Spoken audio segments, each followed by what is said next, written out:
Quotidiennement, la population gazaoui est bombardée à l'aveugle.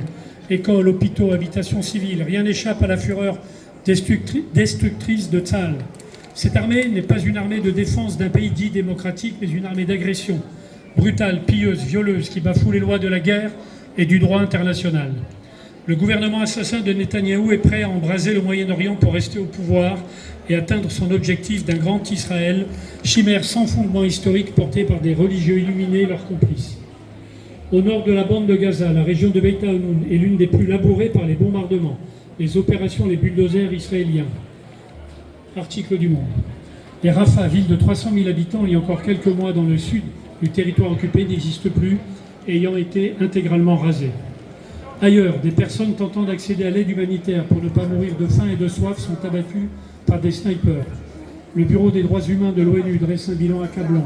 Plus de 500 personnes assassinées, plus de 3000 blessés ces derniers jours seulement. Il ne faut cesser de combattre la déshumanisation des Palestiniens par Israël, lutter contre la passivité de la communauté internationale qui se fait complice de ces crimes de guerre et crimes contre l'humanité, avec le soutien actif des États-Unis, la passivité devenue complice de l'Union européenne et de la plupart des pays arabes. Le président Macron, le lundi, s'indigne, en même temps il ne fait rien. Le mardi, il est offusqué, en même temps il ne fait rien. Le mercredi, il condamne Israël, et en même temps il ne fait rien.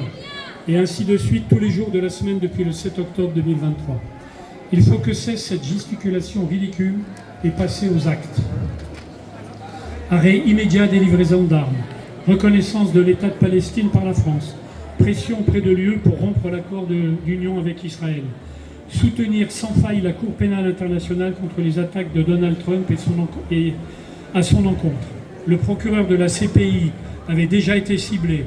Aujourd'hui, c'est au tour de Francesca Albanese, la rapporteure spéciale de l'ONU sur les territoires occupés, qui est dans le collimateur du soudard fascisant qui gouverne les USA, pour avoir dit la vérité.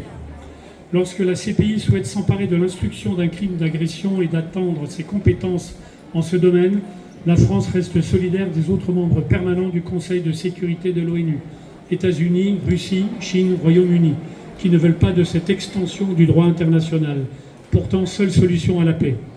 Alors, quand la France prendra-t-elle ces mesures courageuses et de bon sens ? Le temps est venu plus que temps pour améliorer le droit international et ainsi progresser vers la paix. Monsieur Macron, arrêtez de soliloquer, agissez concrètement. Le peuple palestinien doit pouvoir trouver les conditions de s'autodéterminer comme tout peuple en a le droit. Enfin, pour conclure, il faut sans cesse rappeler que condamner le gouvernement assassin de Netanyahou n'est pas être antisémite. C'est au contraire manifester une solidarité avec la population israélienne qui s'oppose à sa politique génocidaire, certes minoritaire aujourd'hui, et surtout avec le peuple palestinien qui subit une oppression quasi centenaire aujourd'hui et qui résiste depuis. Merci.